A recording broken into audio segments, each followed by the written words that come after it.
Neil Williams here, president of Turnkey Parlor. We buy and sell ice cream machines. We got our lead tech here, Thad Davidson. And today we're just gonna tell you what happens if you get a reading that says spigot open, which means that this handle, the machine thinks the handle is being pulled, and you'll get a error reading called spigot open there. So basically you take this off, or if you have a problem with the handle for whatever reason, you gotta change it or anything, this is what the handles look like behind that panel.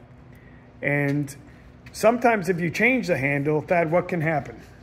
So this switch will get bent. Show me that switch. What switch is it? What is it? This is a dip switch that goes on the back of the handles of the ice cream machine. Okay. And it tells it whether you're dispensing or not. Got it. And it also tells the motors and compressor to kick on when you pull the handle.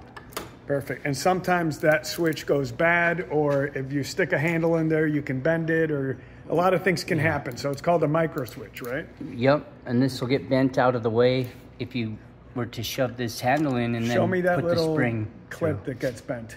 Right here's the clip, and it gets pushed this way. Okay.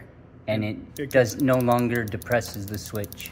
Got it. So either the switch is broken, or the switch isn't working, or something happened where you might have to change the switch if you went ahead and changed the handle and you did something to the switch, or the switch may just go bad and say spigot open, and you got to get the switch changed out, right? Yep. Good stuff. And they can go bad too from years of use. Got it. If you don't hear that little clicking sound when you pull the handle, it means that it's starting to go bad or is bad already. Yeah, stuck closed, stuck open. Got it. And then, yeah, and loose wires, and this switch is probably the main cause of spigot open. Spigot open. Okay, good stuff. Thanks, bud.